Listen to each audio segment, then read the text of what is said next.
There is a quiet ache many people carry, a longing that sits beneath the ribs, a wish to be seen fully and without hesitation, but also a tremor, a flinch, a small instinctive recoil the moment someone steps too close. It is the strange paradox of wanting connection, yet fearing the very thing the heart keeps reaching for. A tension held in the body like a soft, invisible bruise. Some people never speak of it. They learn to live in the space between yearning and retreat, building a life made of half-open doors.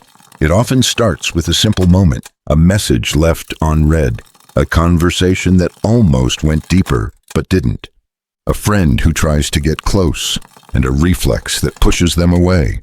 They wonder why it feels easier to hold distance than to hold intimacy, why connection feels like something they must carefully ration, keeping their emotions hidden behind practiced neutrality.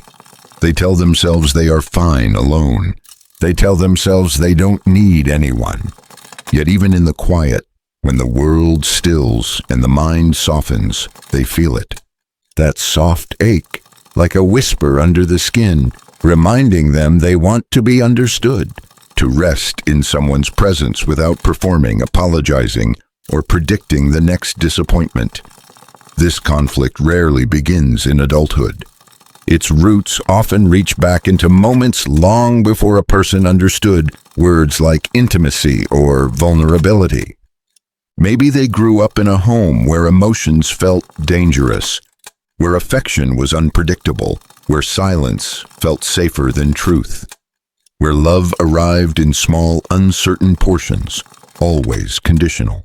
Or maybe connection once hurt in ways they never learned to name. A friendship that betrayed, a relationship that broke slowly, quietly, a trust that shattered so abruptly it rewired the nervous system itself. Some learned that closeness can turn into disappointment, that opening up can lead to being misunderstood, or dismissed, or abandoned. And so the body learned a lesson. Distance protects. Walls protect. Self-containment protects. But the heart never truly agrees. Psychology describes this tension through attachment patterns, emotional conditioning, and the protective reflexes of the brain. Humans are wired for connection. The need for closeness is as biological as hunger, sleep, or warmth. When connection was inconsistent or painful, the nervous system adapted for survival. The amygdala, always alert to risk, learned to associate intimacy with vulnerability, with unpredictability, with possible hurt. So even when someone genuinely safe appears, the brain remains cautious. It anticipates old outcomes. It projects previous wounds onto new faces. And this is not a flaw. It is the mind trying to protect the heart from repeating old pain. Yet protection has a cost. The same walls that keep hurt out can keep love out as well. The same defenses that once saved someone can become the very thing that isolates them.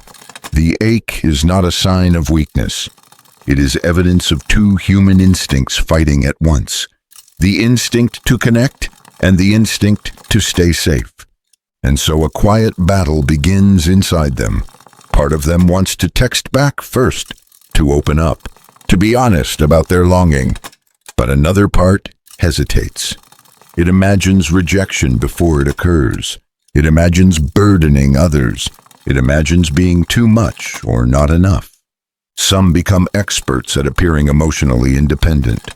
They keep conversations light. They laugh easily. They hold their true feelings behind a calm, composed surface. People may even admire their strength, unaware that this strength was built out of necessity, not preference.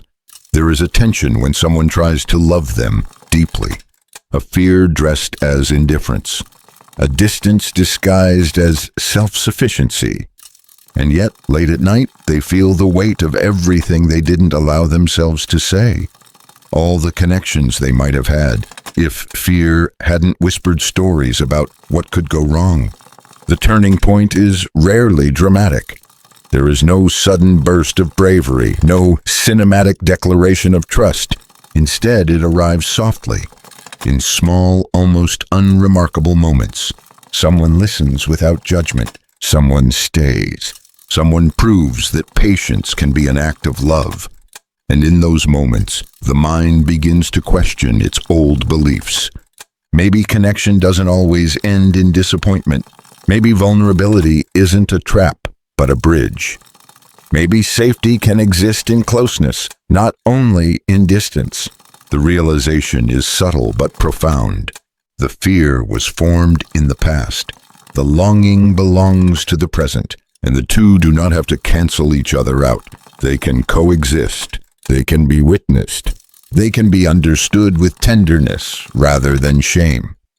Connection, after all, is not about eliminating fear. It is about allowing the heart to breathe beside it. Healing begins not with grand gestures, but with gentle honesty, with acknowledging the ache instead of hiding it, with letting someone see a glimpse of the inner world, even if the door stays mostly closed. It looks like answering a message slightly faster than usual, letting a friend know you appreciate them, showing emotion in moments where you once stayed silent. It looks like allowing people to care for you, even when the instinct is to retreat. The goal is not to become fearless. Fear is a natural guardian, shaped by experience. The goal is to let connection grow alongside fear instead of behind it. Therapists call this earned security, a process where the nervous system slowly learns that closeness is not the enemy, that trust can be rebuilt, that relationships can feel steady, consistent, and safe. Healing is not the erasure of the past. It is the quiet rewriting of the present. And over time, something shifts. The ache softens, the distance shrinks, the heart begins to risk small openings, small moments of being known, not because it no longer fears connection, but because it finally understands the cost of living without it. In the end, the ache of wanting connection while fearing it is one of the most human experiences of all. A reminder that people are shaped by what they survived, but also by what they still hope for.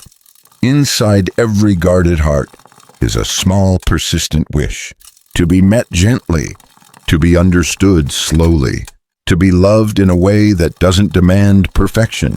And maybe that is enough for now. Not the absence of fear, not perfect vulnerability, just the willingness to believe that connection is still possible, that closeness can grow in fragile places, that even the most carefully protected heart can learn to soften. Because beneath every fear of connection, there is always a longing, and beneath every longing, there is a truth the heart has never forgotten. People are not meant to live untouched. They are meant to meet, to open, to be moved, and to be changed by the quiet courage of letting someone in.